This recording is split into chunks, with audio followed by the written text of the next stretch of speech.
Hi folks, thank you for tuning in to today's lesson in which we are going to be looking at some of the vocab for international trade. So who is this useful for?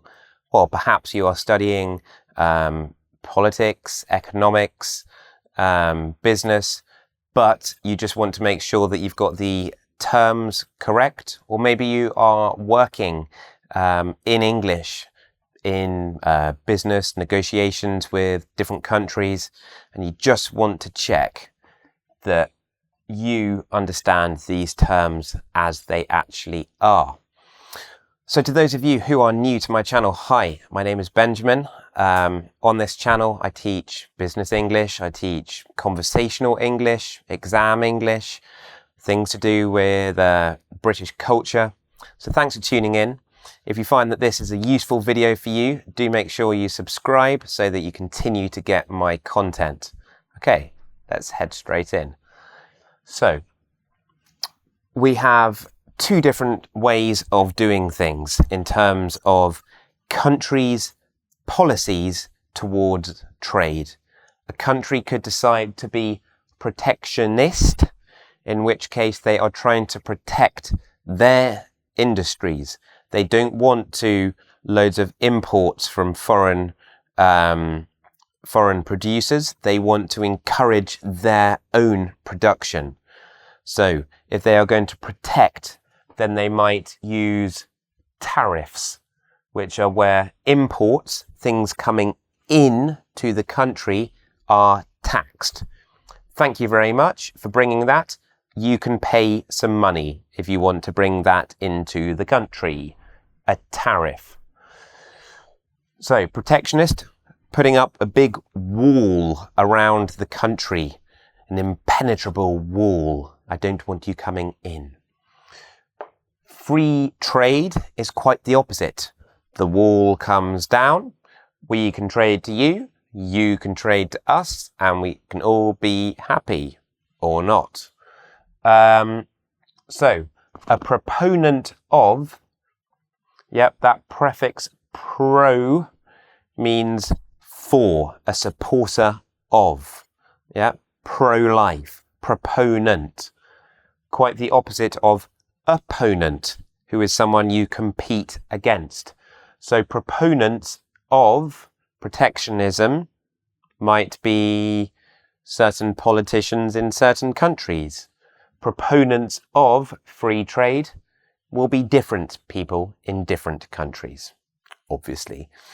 Okay, a couple of useful verbs here. So to liberalize. Yeah, a liberal is free. If you liberalize, then you are making freer.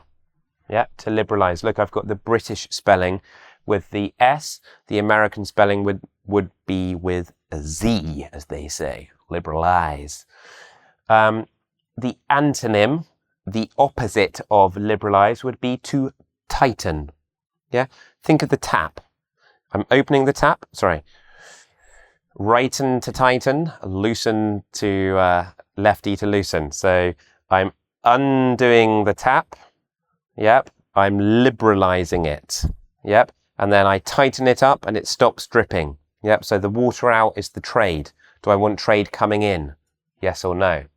I can liberalize restrictions and make it easy for trade to happen in and out of the country. Or I can tighten restrictions. Restrictions are things like tariffs, quotas. What's a quota? A quota is a limit in trading volume. So I could be like, well, I love plastic ducks for my bath.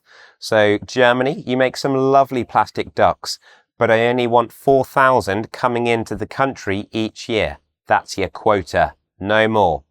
Okay, so it's a limit, no more than that plastic ducks from you, thanks Germany. Who does that benefit? Well, I've got someone up in the north of England who makes plastic ducks very well. And so if I limit the plastic ducks coming in from Germany, then my man in the north of England who makes his plastic ducks beautifully is happy. Okay, domestic. Another good word for us to look at. Domestic is to do with the house. Yep. A scene of domestic bliss, all clean or ordered or perfect. Domestic. A domestic goddess is someone who thrives in looking after the house. So in terms of international trade, domestic producers are inside the house, i.e. in the country. Got it? Good. There is going to be a quiz at the end of this lesson, so make sure you're taking copious, lots of notes, so you can pass with flying colours. Okay, to pass with flying colours means with great success. Right. Tariffs we've looked at. Okay, so we've got these kind of rules that the countries have decided on. Where do we actually see these rules being implemented, being put into place? Well, on the ground, you see it in the ports, in the customs. Because if I have a big ship coming in, yeah, the customs people, the people who work controlling what's coming in and out, they have to know, well, what's in this ship? Have the correct tariffs been paid? Is there a quota? Is this stuff allowed to come in the country? So the customs people are very important because they collect the tariffs and they control the flow of goods in and out. Okay, so, yep, be careful of them. Right, a free port. A free port is one where ships can go in and out and they don't have to pay any tariffs. One of the biggest ports in the world is Singapore. So that's a place where a lot of trade is going to happen, or is happening, sorry. Now, at the time I speak, Boris Johnson has an idea to make 3 free ports in the UK. I think it was Aberdeen, and a couple of other places up in the north. Sorry, I've forgotten where they are. The idea being that it encourages more trade because there are less tariffs. But will it work? We shall see. As I say, I'm not a economics teacher or a business studies teacher. I'm just here to try and teach you this terminology. So if you are like a economics graduate and you spot something in this video, leave a comment, yeah, because I'd love to learn as well. So share the knowledge. Right, we've got a useful verb here. Prefix deregulate. So rules and regulations, yeah? If we're talking about regulating, I'm talking about putting a rule into place. You must watch this video again and again and again and share with your friends. I'm putting rules out there. But if I take away the rules, I might use this prefix to deregulate, to take away the rules. Right, subsidise, dumping. If you subsidise, then the government is giving money to encourage a certain industry. EU subsidies are money the EU gives to certain areas of agriculture, for example. If you subsidise dumping, dumping is where, say we have loads and loads and loads of apples in the UK. And the government, they're going to give money to help make those apples cheap for the UK to sell somewhere else. So they're actually going to pay money for the apples to be less than the price paid in a country where they are being exported to. So it's good for the country doing the dumping because they're like, normally an apple is well, it's not £2, is it? Let's say 20p, yeah? But the government's going to help put money in here to make the apples available for 10p in another country. The consumers in that country are like, way, party, apples for 10p, yay. But then the farmers are like, apples, 10p. We can't sell apples for 10p. So, dumping is where government intervention to help cheaper exports. It's good for the country doing the exporting. Laissez-faire, a French term, meaning leave alone, live and let live. Yep. So this is referring to a government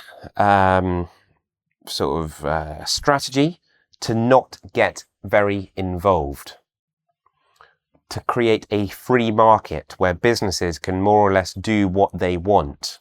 Yep. The market is free. It has been deregulated, less rules, free market capitalism. Yep. So most countries around the world have some kind of regulations. There aren't many that have a total free market in them. Now, here's a nice phrase: to comply with regulations. If you comply with, then you are following the regulations. Yep. These are the rules. We are following them. We are agreeing with them. Okay. So just loads of, it's quite a sort of heavy, dense lesson full of terms for you. Okay. I appreciate that. So, just try and write them down, try and revisit this vocabulary after the lesson. Okay. Because it's going to be difficult to remember all this stuff. Should we have a quick recap of what we've done so far? Protectionism, loads of rules. Free trade, no rules. Proponent, supporter. Liberalize, yeah, make it free. Tighten, no, don't make it free. Quotas, you can send me this many plastic ducks, but no more. Domestic, in the house or out of the house? In the house, in the country.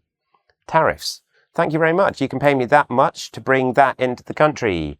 Customs, hello, what have you got in this ship? Thank you very much, that'll be £10. Thank you very much to the government. There we are.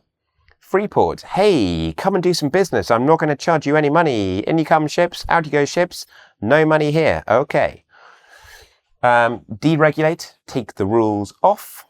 Subsidise, make it easy to dump the apples.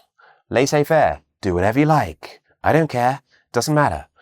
To comply with, to follow. Right. That was a quick summary. Upturn. The economy's going up. Ooh, now it's going slowly. Upturn, slow down. If something's slowing down, nothing's really happening. Things are not going so well. Right. A commodity. A commodity is something useful. It could be a product. It could be a service. So if you talk about the commodities that a country has, it's talking about really the things that it can sell. Export. Ex, the prefix means out of. Im means in. So my exports, I'm sending out. My imports are coming in. Right.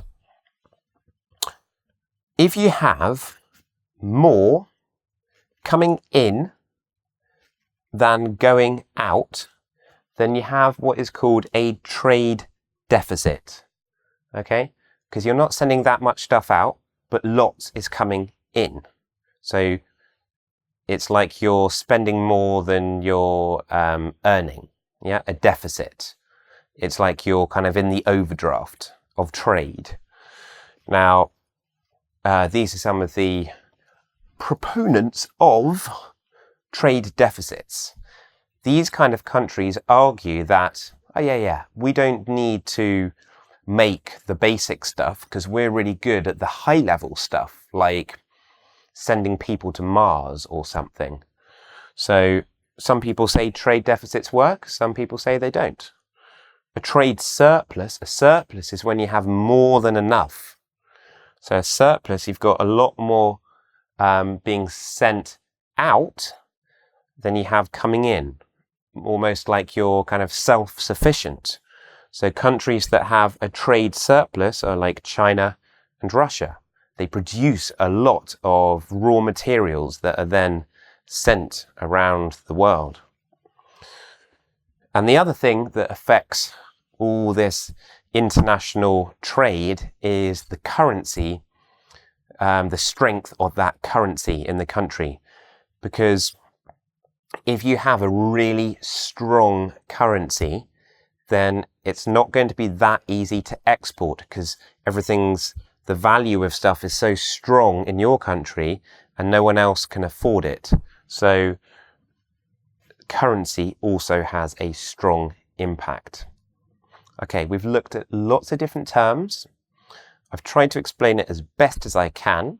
See if you have understood this by taking today's quiz and see how you get on.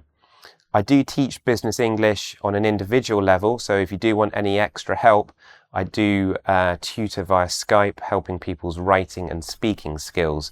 My website is honeyourenglish.com. Have a look after this lesson. Thank you very much for watching, and I'll see you in the next one.